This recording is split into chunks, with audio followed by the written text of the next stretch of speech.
Vamos a comenzar. Vivi, ¿me podrías abrir vos en el espacio virtual un trabajo práctico como el hiciste el otro día? Sí, a ver, decime. Ahora lo hago. Un trabajo práctico que les voy a dejar ahora, un trabajo sobre grúa. Aparte del trabajo práctico, para que ellos ejerciten, les voy a dejar una investigación sobre grúa.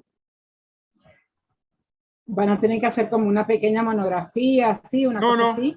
No, les voy a dar los datos. Ahora, en la segunda Cálculo. parte de la clase, les voy a dar los datos y van a tener que resolver. El cálculo es la verificación del vuelco de la grúa del anfiteatro. Verificación para, lo voy a anotar porque me gustó el título que me acabas de dar.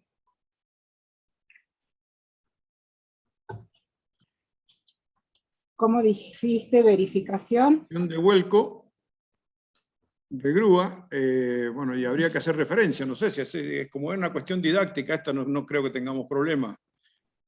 Simplemente del accidente producido, no me acuerdo del año, en el anfiteatro, creo que fue en el 2017, creo que fue.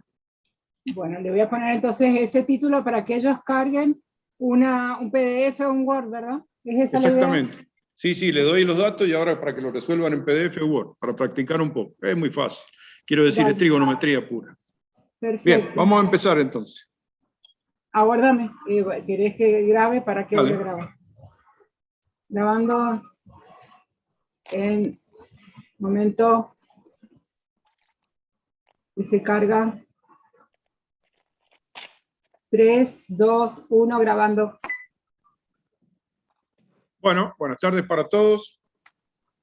Para cerrar la clase de movimiento mecánico de cargas, del trabajo de grúa fundamentalmente, vamos a meternos un poco hoy a, digamos, volver un poco atrás y ver la tarea de montaje propiamente dicha con un poco más de detalle. Había dado algunos detalles generales, pero ahora, bueno, vamos a profundizar un poco. Había dado detalles generales sobre la planificación del montaje, sobre las distancias mínimas que se tenían que respetar, sobre la verificación de las condiciones de suelo, la verificación de condiciones climáticas, la verificación del estado de la grúa, la comprobación de las acreditaciones sobre las personas, sobre las capacitaciones de las personas que intervienen en el proceso de montaje. Bueno, nos vamos a meter un poquito más y vamos a dar algún dato nuevo, y vamos a ver un video, de esos tantos videos que hay en internet sobre una planificación de un montaje determinado. El video, les anticipo que tiene unos errorcitos, a mi juicio particular tiene unos pequeños errores, digamos, son críticos por el hecho de tratarse de un montaje con grúa, pero estaría muy bueno que ustedes lo detectaran, los errores. Pero a fines didácticos nos va a venir muy bien ver el video para que ustedes vean el modo en que los responsables de este tipo de tarea hacen la planificación, hacen una hoja de trabajo, hacen un plan de trabajo y hacen una autorización de montaje para poder ejecutar la tarea. Bueno, como siempre, empezamos entonces el proceso con la clásica... Momentito que empecé a hablar yo y no sé por qué. Y con la clásica, ¿cómo se dice? El clásico esquema que hemos establecido como normal para esta materia. ¿Qué herramientas tengo disponibles yo para la ejecución de esta tarea que es tan peligrosa? Tengo la legislación, les dije que la legislación no estaba muy completa todavía, o sea, no podíamos confiarnos demasiado, pero en todo caso, recurrir a la legislación internacional no está mal. Particularmente en Argentina yo les decía que las legislaciones no han avanzado mucho respecto sobre todo de las grúas fijas. La norma IRAN ha avanzado algo, bastante en estas últimas ediciones respecto de los montajes con grúa móviles, pero por ejemplo de grúa T no hay nada en las legislaciones, muy poco lo que hay en cuanto a las condiciones de seguridad. Es sorprendente, por ejemplo, que ciertas municipalidades como la Municipalidad de Paraná en Santa Fe tenga una reglamentación que seguramente bajó, sacó o adaptó de una legislación internacional, pero es sumamente completa y utilizable, es una forma, una referencia que tenemos, utilizar los códigos de la Municipalidad de Paraná para el trabajo con grúa fija. Realmente bastante interesante lo que han logrado. Seguramente tenían algún ingeniero a cargo que era conocedor de la materia y se ocupó de que en el código entrara ese tipo de reglamentación. Pero en la legislación no tenemos tanto. La normalización también es nuestro gran apoyo en estas cuestiones. La legislación, la normalización, la capacitación de las personas, es decir, cada una de las personas que intervienen en el proceso de montaje tiene que tener, en conjunto tienen que tener una capacitación general, que es como la capacitación para cualquier otra tarea industrial, pero en particular cada persona debe tener una capacitación en función de la tarea que va a desempeñar. La capacitación del gruista es una capacitación específica, la del señalero otra, la del eslingador otra. Esas capacitaciones dan origen a un proceso de certificación de las personas, es decir, el hecho de haber cumplido la participación ya los certifica para poder participar de los procesos de montaje. Y por otro lado, dentro de estos esquemas de acreditación que hay, los burós, las oficinas que acreditan herramientas, fundamentalmente, se ocupan de certificar los equipos, hacen certificaciones de grúa, es decir, es muy importante que ustedes pidan una certificación, una acreditación sobre el funcionamiento de la grúa, lo que hace que se nos garantice de algún modo que el proceso de control de calidad de la grúa y de mantenimiento se haga respetando pautas que nos dan la tranquilidad de que estamos trabajando sobre seguro. Bueno, en general, repitiendo la diapositiva de la clase pasada, hay muchas variables generales del montaje que podemos clasificar en 4 tareas fundamentales. Las tareas de gabinete, las tareas de inspección del área de montaje, en la cual tenía particular importancia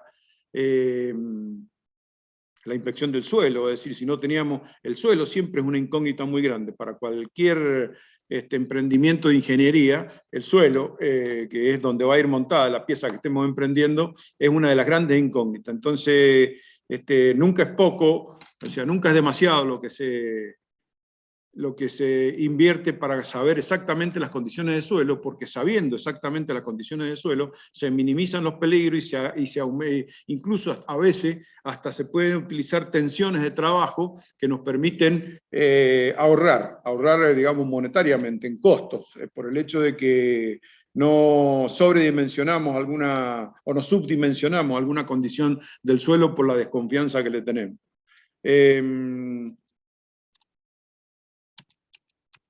Bueno, no sé por qué pegó este salto.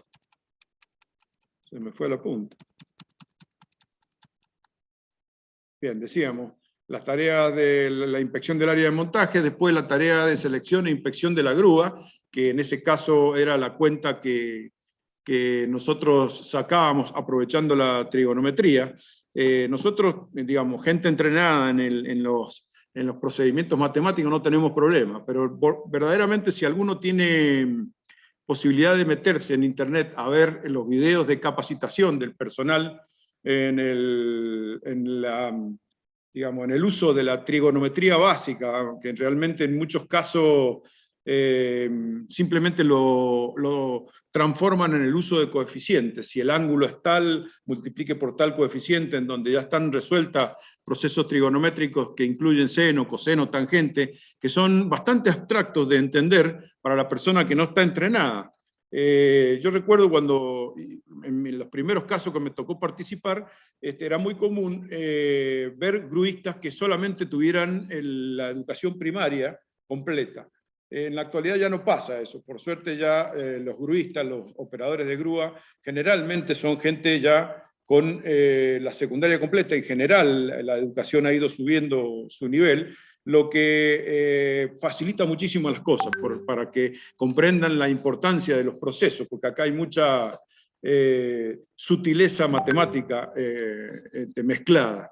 Entonces, si alguno tiene posibilidad de ver esos videos de cómo, de qué forma mágica las personas les explican cómo los procesos trigonométricos y los reducen a la utilización de coeficientes, me parece realmente extraordinaria la tarea de los capacitadores. Y luego vienen las tareas de montaje propiamente dicho.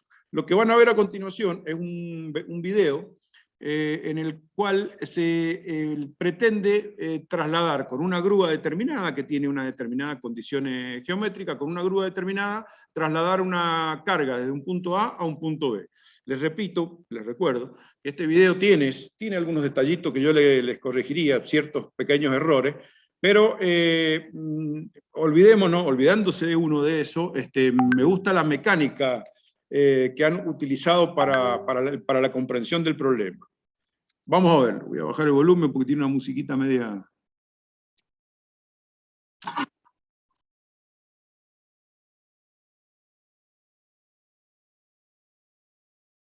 Lo están viendo, ¿no? Sí, sí, Jorge, se ve.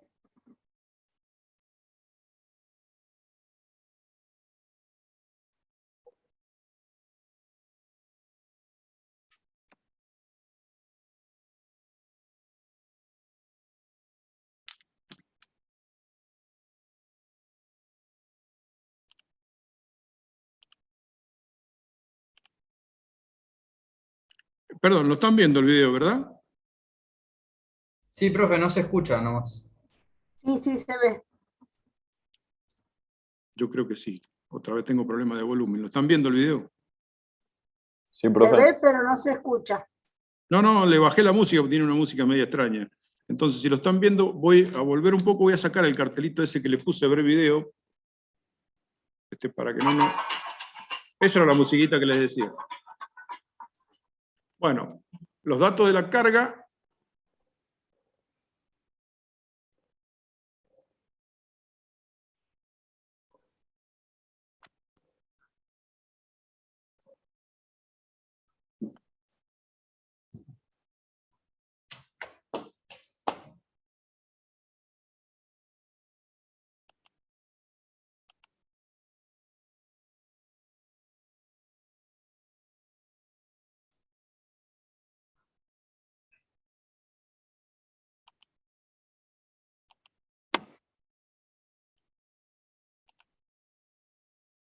Bien, ahí en el ejemplo, entonces, tenemos un plan de izaje en donde tenemos que trasladar. Disculpen que ha quedado el cartelito ahí ver el video, pero bueno, tenemos que trasladar una carga de un radio A 5 metros del eje de la grúa, del eje de giro, a un radio B a 7 metros. Una carga de 9.400 kilos. Ese es el ejercicio particularmente. Bien. La longitud de pluma, en el primer caso, 15,2 metros. Entonces tenemos que pasar de 5 a 7. Vamos a ver cómo anda. Utilizando la tabla de carga del equipo, esa tabla de carga, ustedes tienen ahí los radios de 5 y 7 metros y la longitud de la pluma, y hacemos el plan de montaje o de izaje. En ese caso, fíjense, ponen en el plan de izaje el radio inicial, el radio final. El radio inicial es A, 5 metros, y el radio final es B. Entonces, 5 metros del radio inicial. En la tabla se ubican los 5 metros. La longitud de la pluma son 15,2 metros. Se anota el valor y se verifica cuál es la capacidad inicial para esas condiciones de la grúa. Por lo que se ve ahí, son 17.125 kilos. Acuérdense que la carga nuestra es de 9.400. Es decir que en esas condiciones estaríamos fenómenos, sobrados. No tenemos problema.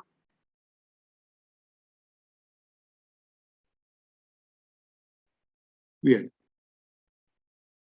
Vamos al caso del radio B. Tenemos que trasladar la carga de un punto a otro. El radio es 7 metros. Después como no lo escucho ahora, pero después me van a comentar cuál es el error si lo han detectado. Busco qué carga es la admisible para los 7 metros y para esa longitud de pluma, y da una carga admisible de 12,5 toneladas en las condiciones más desfavorables. Perdón, sí, 12,5 toneladas, está bien. Bien, veamos los datos de la carga completa ahora. El gancho, le ponemos 500 kilos, pónganle toda la pasteca. 500 kilos, se anota. La herramienta, más o menos unos 15 kilos, que es decir, todo el paquete de cables. La carga, que eran 9.400 kilos. Y la base de 30 kilos. Total, 9.945 kilos, me parece. 9.945 kilos. Ya tengo otro dato importante. Entonces ahora, en el cuarto cuadrante, hago la reducción de todo. Tomo como referencia la situación más desfavorable, que es decir, con la longitud de pluma más extendida, con el radio mayor, y anoto el valor de la capacidad bruta menor, que son los 12,5 toneladas. Anoto la carga bruta que tenía, que es el dato, y simplemente para verificar si estoy en condiciones normales de izaje, divido los 9.945, divido los 12.500 y me da 0,7956, o sea, 79,56%. O sea que el porcentaje de capacidad es menor que el 80% que habíamos establecido para poder hacer el izaje en condiciones normales. Un momento que voy a aumentar el volumen y ahora sí los voy a escuchar. ¿Se entendió el proceso que les mostró el video?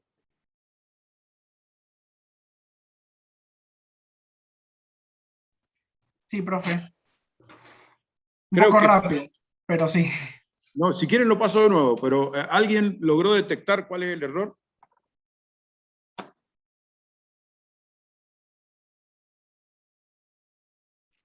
Bueno, el error es la consideración de la longitud de pluma constante. Los 27,2 metros se considera constante. Y en realidad lo que tendría que haber hecho es, si se pasa de los 5 metros a los 7 metros, la longitud de la pluma se modifica, porque hay que estirar la pluma. Entonces deberíamos haber ido a la longitud, al paso siguiente en longitud de pluma. No es demasiado importante el error, pero por ahí nos hace salir de las condiciones de izaje normal, que eran las condiciones del 80% de la capacidad de carga. Acuérdense que si superábamos el 80% de la capacidad nominal de la carga de la grúa, debíamos entrar en condiciones en parámetros de izaje crítico, ya con otro tipo de controles muchísimo más rigurosos y con, por ejemplo, las tareas tan globales que hicimos, por ejemplo, en la estimación de los pesos, tienen que hacerse mucho más finas, mucho más calculadas y mucho más precisas. Bien, es importante para este procedimiento tener lo que se denominan los planos de montaje. Los planos de montaje los van a identificar ustedes en una industria, porque se dibujan normalmente como se dibuja, como cuando se hace el cuadriculado de la batalla naval. Se colocan coordenadas, en números, por ejemplo, en la parte superior y en letra en la parte inferior. Entonces los cuadrantes quedan identificados por la intersección del par de columnas, de modo de que fácilmente se puede identificar la problemática del cuadrante cuando yo la problemática que tenga alguno de los cuadrantes de montaje cuando yo tengo que hablar con alguna otra persona. Por ejemplo, si tengo alguna dificultad en montar este elemento M que hay acá, deberé referirme que tengo problemas en el C5 o en el B5. Entonces, de esa manera, en planos mucho más complejos que esta cosa tan simple que le he colocado yo, se hace mucho más fácil de llevar. Normalmente los planos de montaje se manejan con ese tipo de coordenadas. Y bueno, dentro de la planificación del montaje tiene mucho que ver en la planificación, por ejemplo, en este caso, ustedes fíjense, la grúa posicionada y montando, por ejemplo, un entrepiso para colocar tanques o lo que sea. Entonces, evidentemente, ese entrepiso, este elemento, estas piezas se empiezan a colocar desde la parte más lejana hasta la parte más cercana. Entonces es muy importante la logística del transporte de las piezas y la logística del depósito en obra, de qué manera se ordenan cuando se llega al lugar de montaje, de qué manera se ordenan para que la grúa pueda llegar a tomar todas las piezas sin inconveniente. También en esta planificación de montaje tiene mucho que ver el estudio de las circulaciones, de los sentidos y los tamaños de circulación y radios de giro. En cuanto a las distancias, ¿se acuerdan que yo les decía que la distancia que se toma como referencia mínima son los 6 metros para posicionar una grúa cerca de una línea de alta tensión? Bueno, pero en realidad esto, si somos más puristas, más sutiles, en realidad tiene una variación, porque es lógico, a medida que se modifica el voltaje, se puede modificar la distancia. Entonces, en función de si tenemos, por ejemplo, como en el caso del ejemplo, entre 300 volt y 50 kilovolt, hasta 3 metros podría llegar a ser considerado aceptable, que son las distancias, digamos, es muy común que tengamos en ciudades este tipo de línea. De 50 kilovolt a 200, 5 metros, 6 metros se da entre 200 y 350, y de ahí en adelante se exige que la distancia vayan creciendo. Es decir, los 6 metros se tomaban como parámetro de referencia ante el desconocimiento. En cuanto a la selección de la grúa propiamente dicho, bueno, el proceso lo acabamos de ver, son procesos que son fáciles de hacer, se pueden hacer directamente a través de la trigonometría, haciendo sistemas de equilibrio de ecuaciones de momento y utilizando las tablas propias de cada grúa en particular. A la grúa hay que estudiarla, ¿no es cierto? Evidentemente hay que recibirla con todas las certificaciones correspondientes. La carga también hay que estudiarla, el peso, el centro de gravedad, la forma. En cuanto al proceso de izado, también hay que estudiarlo, y hay que tener en cuenta todos los elementos auxiliares que vayan a hacer falta, y el eslingado, que es una tarea propia de una persona que es experta. Recuerden que yo les decía que las 4 personas fundamentales que intervienen en este proceso, como mínimo son el gruista, el señalero, en la parte 2,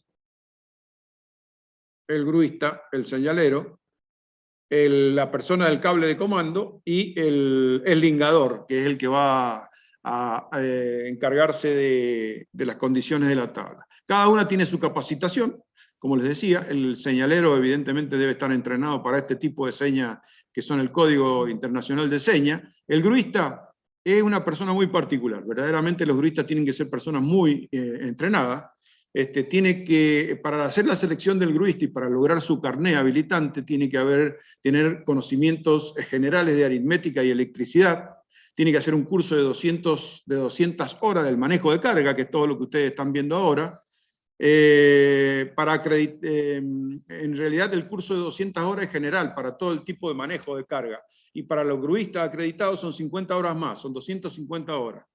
Hay que hacer un examen en la dirección de industria, luego exámenes médicos que incluyan agudeza visual, sentido de orientación, equilibrio y agudeza auditiva, y también, fundamentalmente, la estabilidad emocional, el examen psicológico.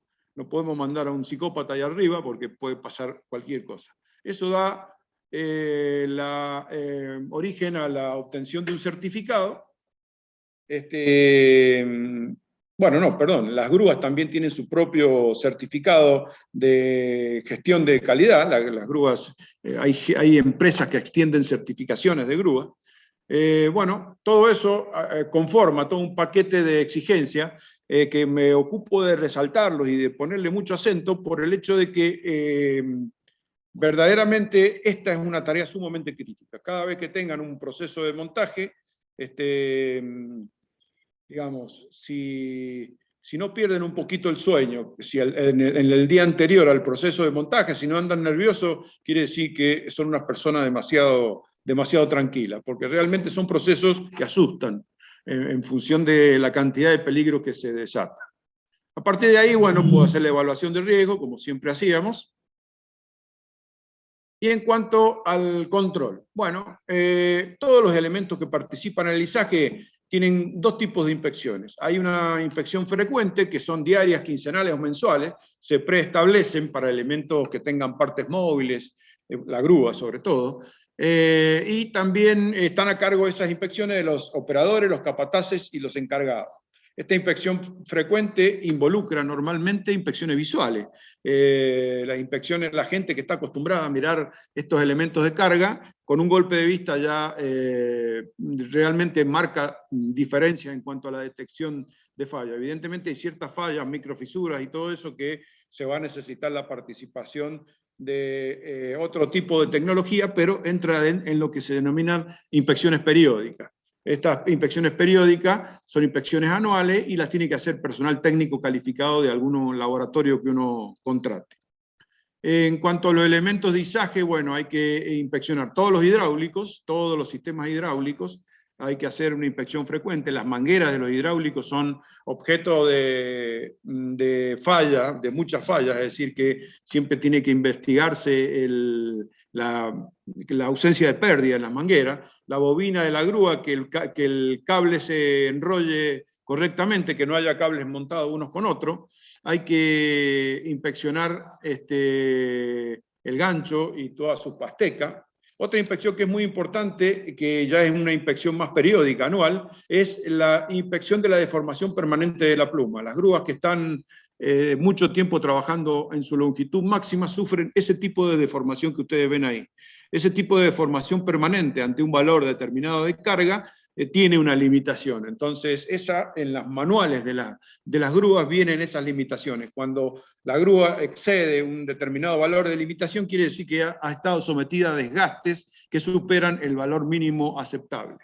Otro ensayo que se hace es el ensayo con carga nominal. Hay una carga que generalmente es la que marca la capacidad de la grúa, se levanta esa carga hasta 1 metro de altura y se verifica ópticamente la grúa, el estado de la grúa y la estabilidad de la grúa en esas condiciones. Ese ensayo a carga nominal también tiene que realizarse periódicamente.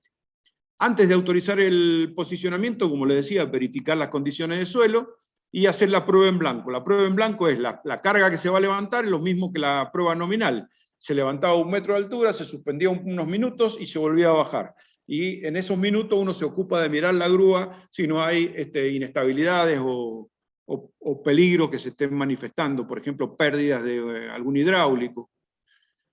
Una vez que esté posicionada la grúa hay que marcar bien la zona, delimitar bien la zona. Dentro de esa zona únicamente puede estar la persona autorizada. Todas las personas que están dentro del radio de acción de la grúa están corriendo peligro porque la carga puede moverse en ese radio de acción. En cuanto al posicionamiento, también hay que tener muy en cuenta las patas de los hidráulicos que se coloquen preferentemente en un plano horizontal. O sea, esta situación no es autorizada. El hecho de que los neumáticos, no obstante las patas estén apoyadas en el suelo, los hidráulicos, los neumáticos siguen apoyados en el suelo. Esto está prohibido. Cuando hay irregularidades en los apoyos, como en este caso, tampoco, no debe autorizarse ese proceso de izaje. Y en este caso sí está autorizado, cuando las patas están debidamente apoyadas en un lugar nivelado, con la placa de dispersión correspondiente, como se ve ahí, y las ruedas levantadas, separadas del suelo. Para grandes cargas eso es una condición obligatoria. Otra condición que es importante es trabajar sobre terreno más o menos nivelado. Cuando las pendientes superan el 1%, hay que tener cuidado. Es decir, hay que restarle a la capacidad nominal de la grúa ciertos valores que vienen en tablas previamente establecidas. Es decir, cuando la grúa no trabaja perfectamente nivelada, a cierto grado de inclinación, hay que descontarle valores a la capacidad de carga. Bueno, eso ya lo habíamos visto. Bueno, y el resto es con izaje, que ya lo habíamos visto, que era preferente trabajar, como le decía, como en este caso, era preferente trabajar... A ver, no quiero irme. Bueno, eso ya lo habíamos visto, así que era preferente, como les decía, trabajar con las eslingas siempre verticales y no tener que recurrir a... O sea, y el ángulo que no superara los 45 grados del ángulo alfa, cuando yo tenía que obligatoriamente recurrir a eslingas inclinadas. Bueno, eso sí ya lo habíamos visto. Mientras más cercano a 90 grados, la eslinga trabajaba con mucha más comodidad y podía trabajar al 100% de su capacidad. Era una gran diferencia la que se producía cuando la eslinga se modificaba, cuando la eslinga modificaba su posición. Bien, para hacer cortita la clase de hoy, ya que estamos todos a fin de año medio cansados, les voy a dar entonces ahora un trabajo práctico que me gustaría que resuelvan y lo suban en un archivo, en un apartado que ha hecho la profesora Raudy para que ustedes suban este trabajo práctico. Bien. Ya está hecho. Perfecto.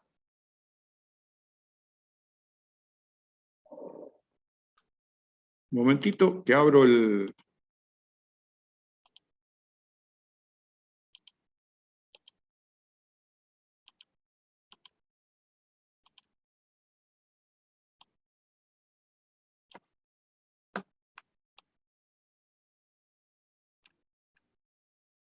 Bien.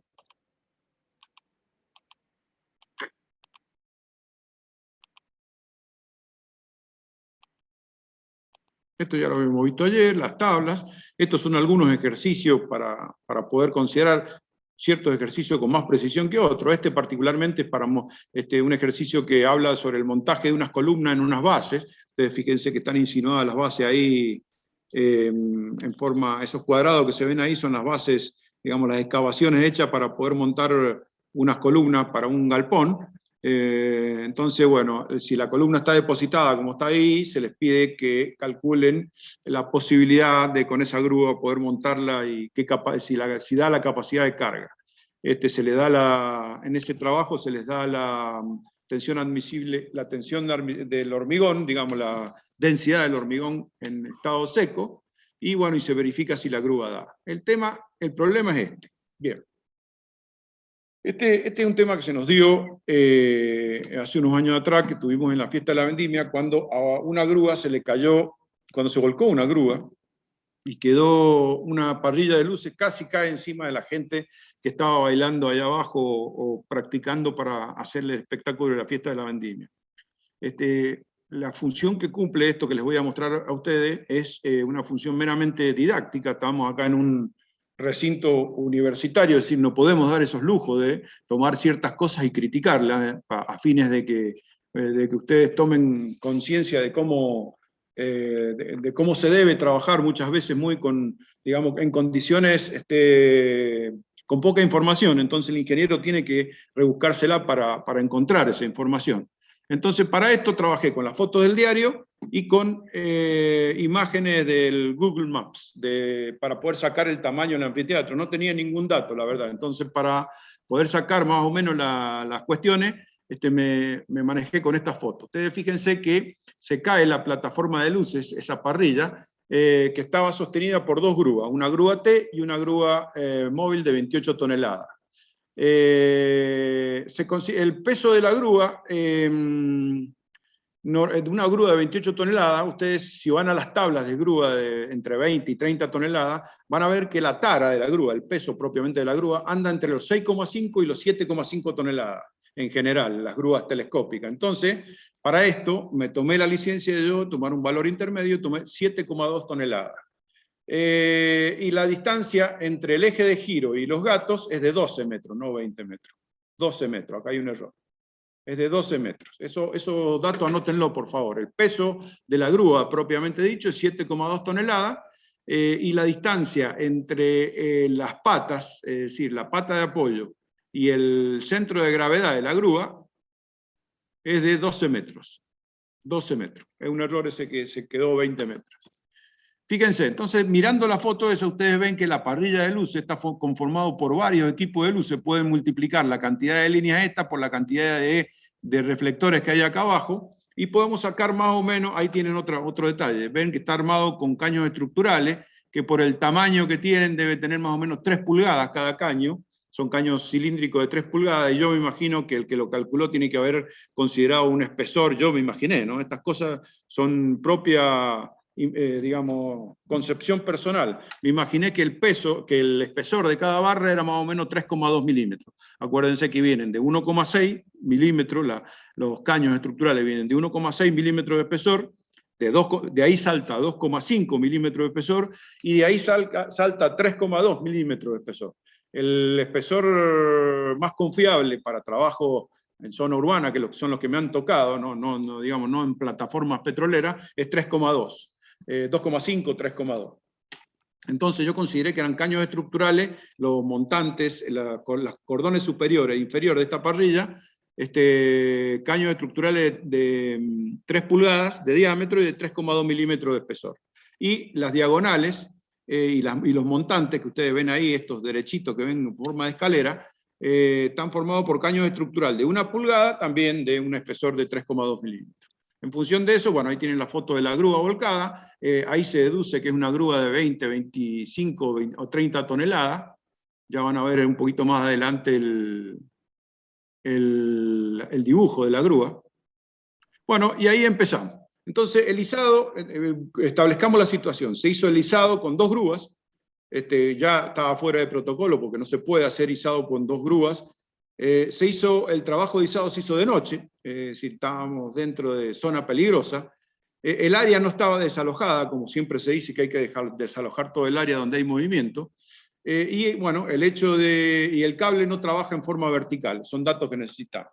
Esta primer tabla que ustedes ven acá, esta de color azul, en esa primera tabla hice el cálculo, que no se los voy a pedir a ustedes porque no tiene mucho sentido, de más o menos cuánto debe pesar la parrilla de luces. Son 240 luces, 240 artefactos, porque son 3 filas de 80 artefactos cada una. Y más o menos pesan 15 kilos cada artefacto, con eso saco el peso de lo que es iluminación, 3.600 kilos. En la estructura de caño también, bueno, hice exactamente lo mismo. Saqué cuánto pesa por metro cada caño, el caño es el símil andamio, de 50 milímetros de espesor, 2,5 consideré, 2,5 milímetros de espesor,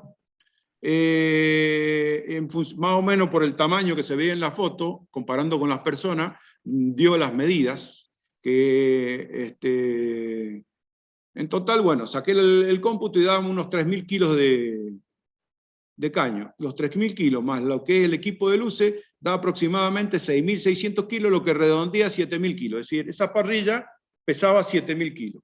Como está sostenida por 2 grúas, debo pensar entonces que cada una de las grúas estaba sosteniendo 3.500 kilos.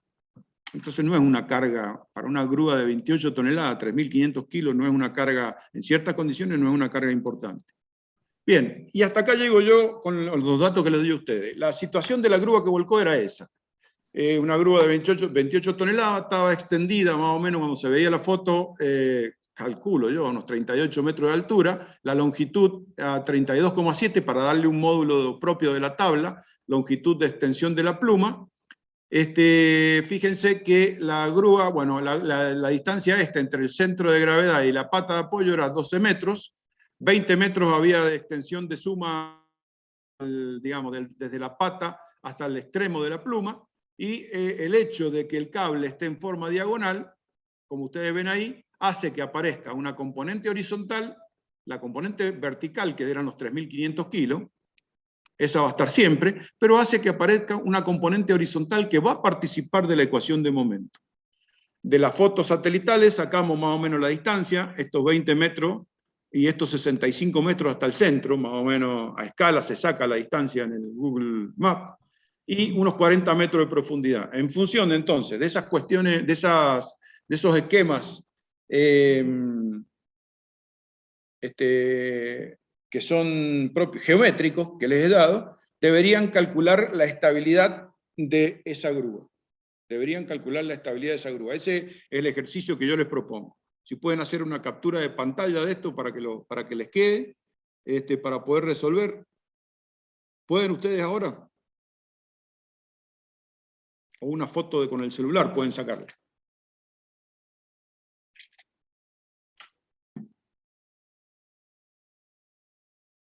¿Puedo seguir? Sí, profesor. Bien. Entonces, bueno, el cálculo yo lo hice, ¿no? Hice todo el cálculo, digamos, este es el cálculo trigonométrico, no se los voy a mostrar demasiado, el peso de la carga, y hice el equilibrio de momento y no me verificó. Yo necesito que ustedes lleguen a la misma conclusión que yo, o sea, necesitaría que llegaran a la misma conclusión en función de los datos que les doy, que son caprichosos, pero más o menos surgen de la realidad, y me presenten un estudio del equilibrio de esta grúa. Sáquenle acá que está más limpio en realidad. Del estado de equilibrio de esta grúa y una explicación rápida de por qué volcó. Es tan fácil, va a dar, miren, les da, apenas obtengan el número del momento de vuelco versus el momento resistente, se van a dar cuenta de que alguien no hizo una pequeña cuenta y por eso volcó la grúa, perdiéndose todo lo que se perdió. ¿Me tomaron? Sí, profe. Sí, profe. Bien, entonces los dejo. Si quieren quedarse ahora para subir el ejercicio, pónganse a trabajar en esto. Y lo suben al espacio que les dejó la profesora. Vivi, ¿le pusiste fecha o horario de 15 presentación? días. Y estas- ¿Cómo? 15 días hasta el 30. Bueno, pero igual yo los dejo trabajar a partir de ahora sobre este trabajo que está en fresco ahora. Traten de aprovecharlo a ver si... ¿Querés menos tiempo? ¿Querés hasta el viernes que se los deje? Bueno, podría ser mejor, así ya lo cerramos esto y nos sacamos esto de encima. ¿Puede ser? Sí. Entonces la idea es trabajar en fresco ahora y que ustedes ya tengan este tipo de ejercicios, que son ejercicios de examen, que más allá de que sean ejercicios de examen, son cosas que ustedes van a utilizar en su trabajo y van a notar que en un papelito borrador y con un teléfono en la mano podrían haber hecho una verificación que ahorraba millones de pesos, y no sé si de dólares también, porque se suspendió una fiesta y todo el lío que se armó. Gracias a Dios no hubo víctimas. Bien, los dejo con esto, ¿eh?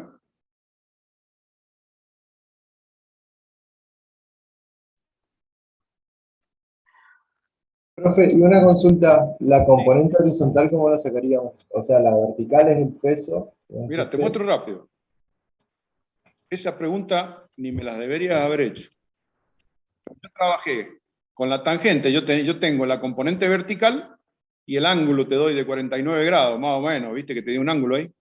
Sí. En función de eso, por trigonometría, como tenés la componente vertical ahí y el ángulo de 49 grados, con la tangente te debería salir la horizontal, ¿o no?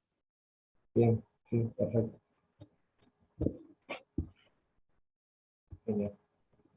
Entonces lo que deberían hacer es esta verificación. Que el momento de vuelco debería ser menor que el momento resistente. Acuérdense que el peso de la grúa, ¿cuánto les dije que pesaba? No me acuerdo el dato que les di. 7,2 toneladas, 7,2 toneladas. Y esta distancia, 12 metros, acá la tienen. La distancia entre el centro de gravedad y la pata son 12 metros. ¿Está bien? ¿Les quedó claro todo? Sí, profe. Profe, trabajamos Bien. con la grúa entonces. ¿Cómo? Con esa sola grúa, la que volcó. O sea, la otra, imagínense que la situación, esta que está celeste acá es la plataforma de luces, la otra estaba para allá, evidentemente, era una grúa que estaba para el otro lado y estaba bien contrapesada y no tuvo ningún problema, se vibró, se balanceó, pero no hubo más inconveniente que ese, nada más. Esta grúa volcó directamente. Listo.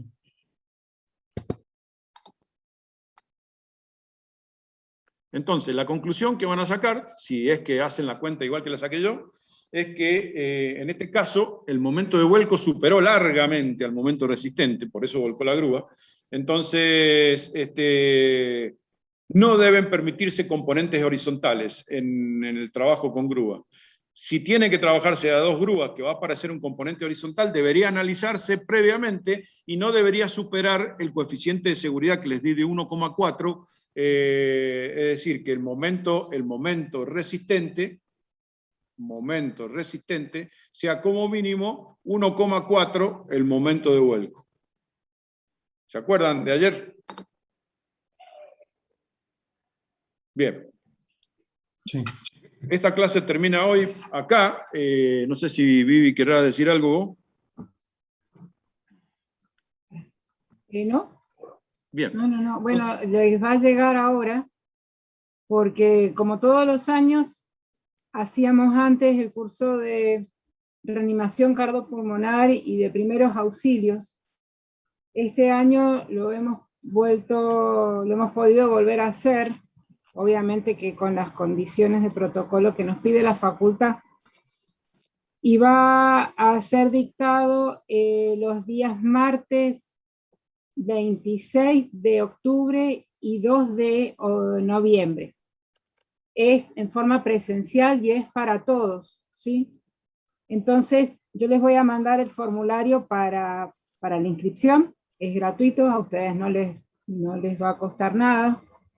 Es un curso que es importante que realicen, porque más allá de lo que implica su relación con la cátedra, es una formación a nivel personal que es muy importante tenerla, ¿sí? Entonces yo les voy a mandar el formulario para que se inscriban, para que nosotros tengamos en consideración cuántas personas son.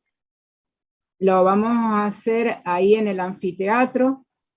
El horario va a ser de 2:30 a 5 de la tarde, y va a venir una persona especialmente para dictarlos, un licenciado en enfermería, el señor Jonathan López, que ya hace varios años que nos ayuda en este módulo. Pero necesitamos saber quiénes van a asistir para poder optimizar todos los recursos. Así que ya les va a llegar el formulario de inscripción. Eso sería todo, Jorge. Bueno, muchas gracias, Vivi. Nos vemos entonces dentro de un ratito en la consulta. Ah, claro, por supuesto, sí. A las 5. Nos A las vemos. 5. Yo ahora me vuelvo Sí, a sí, mi nos vemos a las casa. 5. Yo ahora me vuelvo a mi casa, así que, pero creo que llego bien ahora en este tiempo. Cerramos el aula, ¿verdad? Sí, por favor. Bueno. Nos vemos, muchachos. Hasta luego. Hasta luego. Profe, Recuerden una que el viernes también profe. termina lo de la carga de fuego de los domicilios, que también tienen que subirla, ¿sí? No se olviden. Nos profe, vemos. la asistencia de hoy ya la pasaron. ¿Cómo? ¿La asistencia de hoy ya la pasaron? Perdón. Les habilito ahora. Les voy a habilitar por 10 minutos la asistencia. Aguárdenme que no hay ningún problema. Había más chicos hace un rato. Profe, a mí me pasó eso la semana pasada, que me salí, avisaron y bueno, no pasa nada que no me haya podido Y poner. no se preocupe. Ahora ya la habilito. Bien, gracias. Gracias, profe, nos vemos. Hasta luego. Nos vemos. Chao.